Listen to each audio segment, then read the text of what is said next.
Aujourd'hui, nous allons parler du protocole BRC20. Nous allons parler des tokens BRC20. En quoi ce protocole se distingue-t-il des autres protocoles? Nous allons voir quelques exemples de tokens BRC20, des avantages et des inconvénients, et nous allons aussi voir ce que certains pensent par rapport à ce protocole. Bref, quelques éléments à savoir avant de décider investir ou pas. Donc, si vous voulez en savoir plus, continuez, ok? Salut! Ici, c'est la chaîne crypto, monnaie et investissement. Et sur cette chaîne, nous parlons de deux thèmes. Les crypto-monnaies en général et quelques business en particulier. Alors, si ces deux thèmes vous intéressent, n'hésitez pas à cliquer sur s'abonner, activez la cloche de notification pour ne rien rater sur toutes les vidéos d'urgence et prenez place car il y a de la place pour tout le monde, y compris vous, quelle que soit votre position géographique, ok? Merci à toi qui es déjà abonné, qui me laisse des commentaires, qui partage mes vidéos. Grâce à toi et grâce à votre contribution, on a plus de 6900 abonnés et je vous dis merci du soutien. On va dans le but. Mais oui, on n'a pas cliqué sur s'abonner, c'est fait? Ok, c'est parti.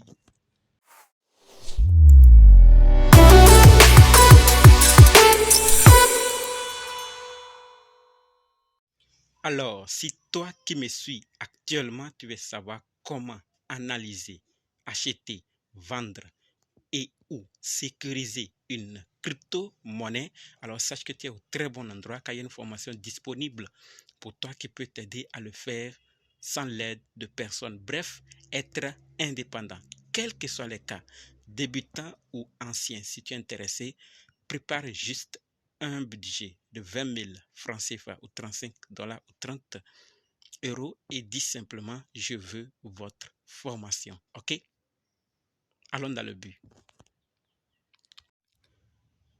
Protocole BRC20. Pourquoi?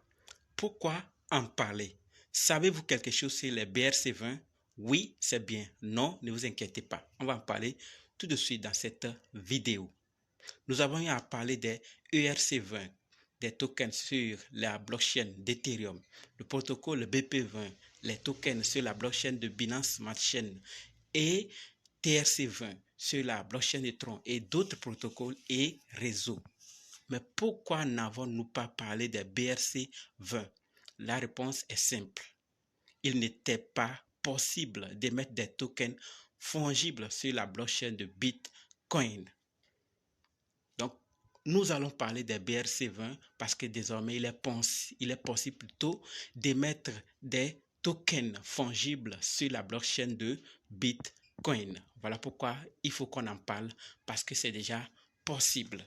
Et ceci est possible parce qu'il y a eu des mises à jour autour du Bitcoin et il y a aussi le lancement du protocole ordinal de Bitcoin en janvier 2023. Et après ces mises à jour et ce lancement, on a vu l'introduction des normes de token BRC20 en mars 2023. Donc, avant mars 2023, on ne pouvait pas parler des BRC-20 parce qu'on n'en avait pas la possibilité. Et depuis ce lancement et depuis cette introduction de la norme BRC20, le monde des crypto-monnaies a été témoin d'une évolution majeure. Nous tous, nous avons vu, on parle des BRC20 par ici, BRC20 par là. Ce n'est pour rien parce que ce qu'on voit déjà autour de ces tokens, leurs avantages et leur utilité, ça en vaut la peine d'en parler. Et c'est ce que nous allons voir dans cette vidéo. Qu'est-ce qu'un BRC20? Qu'est-ce qu'un protocole BRC20? Pour ceux qui ne savent pas, c'est un consensus Proof of Authority. Ce n'est pas Proof of Work ou Proof of Stake, mais Proof of Authority, POA. C'est un algorithme de consensus basé sur la vérification d'identité plutôt que sur la puissance de calcul ou la propriété.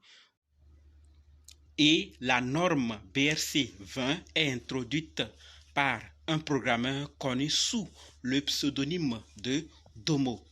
On assiste alors au tout premier token BRC20 du nom de Ordi. On parle de BRC20, donc il n'y a pas BRC1, BRC2 comme pour certains protocoles ERC ou BP2, BP20. Ici, c'est BRC20 uniquement. D'accord? Donc, après ce premier lancement du premier token ordi, ça n'est suivi d'autres, comme nous le voyons ici. Nous sommes sur le site ici. Comme je l'ai dit, il y a plusieurs tokens et nous allons les voir.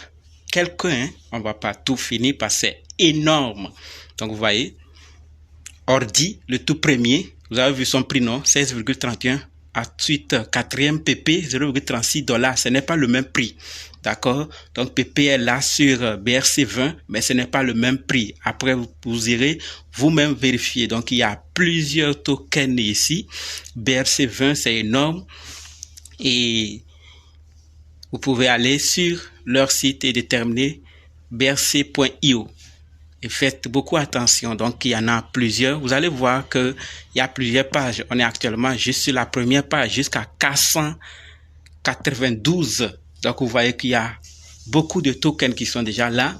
Et donc, que chacun aille voir ce qu'il peut faire.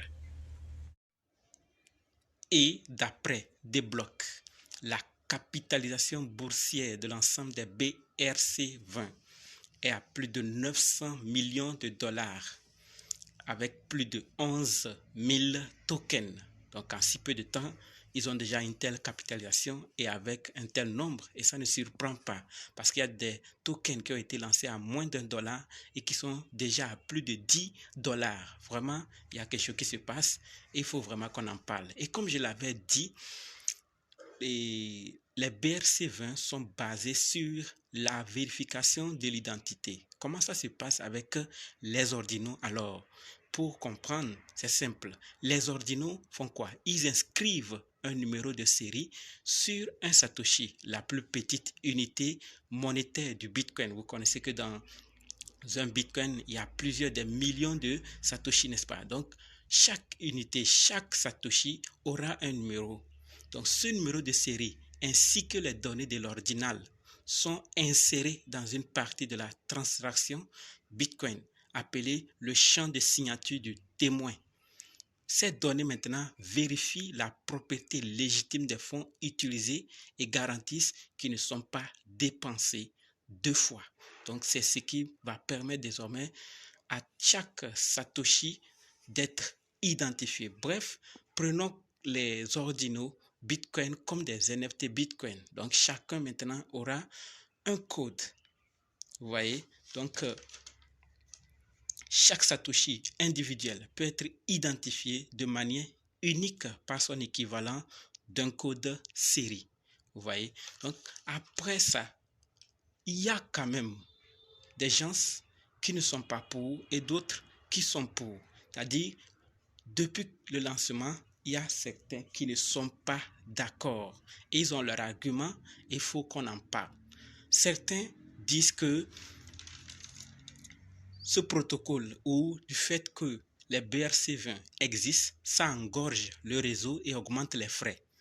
Les jetons et les ordinaux polluent la blockchain avec des données qui ne sont pas alignées sur la mission de Satoshi d'un système de transfert d'argent peer-to-peer. Donc ça vient bouleverser les choses. Pour d'autres, c'est une utilisation inappropriée. D'autres encore viennent dire que c'est une attaque. Et ça se comprend parce que quand nous allons dans le cas de transactions peer-to-peer, nous voyons que la création et le transfert des jetons BRC20 sont complexes et nécessitent plus d'espace sur la blockchain. Quand nous prenons par exemple une transaction Bitcoin, ça peut nous prendre 1 kilo-octet. On peut mesurer ça en kilo-octet. Alors que pour une transaction BRC20 ou le lancement, ça peut prendre 400 mégas et 4 mégaoctets. Donc, vous voyez que c'est beaucoup. Ça consomme. Et ce n'est pas tout. Pour ceux qui se rappellent sur cette chaîne, je ne sais pas si j'en ai parlé, mais je me rappelle qu'on a parlé de cela sur Twitter, dans le groupe WhatsApp et Telegram. Nous avons vu que Binance a interrompu les transactions de Bitcoin, les retraits de Bitcoin. Vous vous rappelez, n'est-ce pas? C'était dû à ce problème. Parce que Binance a vu des transactions, des choses qui ne marchaient pas. Il fallait interrompre. Et il y a eu 2 pauses de retrait de Binance au milieu de la pique. Pourquoi? Le résultat c'était à cause de ça, d'un décalage entre les frais de transaction que la bourse verse généralement pour faciliter les transactions et les frais de transaction nécessaires pour être récupérés par la blockchain. Donc, il y avait un problème parce que le Bitcoin, au niveau de Bitcoin, il y avait des problèmes du côté des transactions. Donc, Binance ne comprenant pas ce qui se passe, ils ont interrompu les retraits pour comprendre d'abord avant de continuer. Donc, vous voyez que juste le lancement de ces BRC20 crée déjà des problèmes. On constate qu'il y a des problèmes. Et ce n'est pas tout. En plus de cela, comme je l'avais dit, on va parler des avantages. Ça vient renforcer l'écosystème parce que les validateurs et ceux qui vivent de ce travail vont voir que leur chiffre va augmenter parce qu'il y aura beaucoup de transactions à exécuter, beaucoup de choses à faire. Et ça va aussi augmenter l'écosystème, le poids, la valeur de l'écosystème du Bitcoin. Mais au-delà de ces avantages, il y a encore des choses qu'il faut savoir. On a vu les inconvénients, quelques inconvénients. Certains ne sont pas d'accord et du point de vue transaction, ça a bloqué, ça a perturbé. Au niveau du Bitcoin, Binance a interrompu et il y aura. Et si ça doit se faire toujours comme ça, vous allez voir que certains n'auront plus confiance au Bitcoin. Ça va aussi bouleverser les choses. Donc, il faut vraiment qu'on revoie ces choses-là. Mais pour le moment, il y a des choses encore à savoir, telles que les transactions. Sachez que les BRC20 sont limités aux fonctions de déploiement et de transfert. La conception du protocole n'est pas tout à fait finalisée ni vérifiée. D'accord? Les BRC20 ne sont pas une norme appropriée. Donc BRC20, ce n'est pas une norme appropriée, mais toujours en phase de proposition et aussi ne sont pas facilement échangés sur les bourses pour le moment. Donc, vous voyez, avec ces informations, il faut qu'on prenne nos dispositions. Il faut qu'on sache faire parce que c'est en phase de proposition. Ce n'est pas encore une norme approuvée. Donc, si c'est comme ça et que du jour au lendemain, on dit que non, les BRC20, on ne parle plus parce que si on doit les utiliser, ça va affecter le Bitcoin, ça va changer l'image du Bitcoin. Qu'est-ce que vous allez faire alors que vous avez déjà investi? Donc, il faut qu'on prenne du pas, on sache comment s'y prendre. Donc, que chacun voit comment il peut faire pour s'en sortir parce que avec ça et au-delà, il ne peut pas interagir avec l'ensemble des applications décentralisées existantes. Vous voyez? Donc avec ça, il peut avoir un risque réel qu'une grande partie des tokens émis perdent leur valeur ou encore qu'une norme concurrente vienne leur voler la vedette, cet exploit. Donc s'ils viennent les voler ou bien ça perd de la valeur, qu'est-ce que vous allez faire? Où est-ce que vous allez les vendre? Où est-ce que vous allez échanger pour facilement vous en sortir? C'est difficile. D'ailleurs, le créateur lui-même déclarait « Ces jetons ne vaudront rien. Ne gaspillez pas d'argent en les créant en masse. » C'est le créateur qui le dit et donc il y a du recul aussi à prendre par rapport à cela. C'est vrai que ceux qui ont déjà investi dans certains projets qui étaient à moins d'$1 et qui sont déjà à plus de dollars peuvent gagner, mais ce n'est pas facile. Comme on l'a dit, ce n'est pas facile à échanger. Vous voyez? Donc que chacun prenne ses dispositions. Et à ce niveau, certains vont sûrement demander que faut-il faire alors? Le choix va revenir à chacun de voir qu'est-ce qu'il faut faire. Faut-il investir ou faut pas investir? On va se partager les responsabilités. Comme ça, avec ce que nous venons de parler et vos recherches que vous allez faire, encore chose que je vous recommande, vous allez mieux décider quoi faire. D'accord? Donc voilà ce que je voulais vous parler par rapport au BRC20. C'est des protocoles récents et qui n'ont pas encore été approuvés. Beaucoup ne sont pas encore d'accord, mais il y a quand même des avantages où ça va augmenter le poids de l'écosystème du Bitcoin et les mineurs, ceux qui font qui vivent des transactions. Mais au-delà de ça, faut savoir que rien au début n'est parfait. C'est avec le temps que ça s'améliore. Même les crypto-monnaies au début, beaucoup s'inquiétaient, mais maintenant ça va mieux. Donc ces BRC20 peuvent avec le temps s'améliorer et être les plus recommandés, comme avec le temps aussi disparaître. C'est juste l'avenir qui va nous confirmer si les BRC20 sont là pour du long terme ou du court terme. En attendant, que chacun fasse quand même ses recherches et voir s'il peut rentrer et sortir ou quoi faire.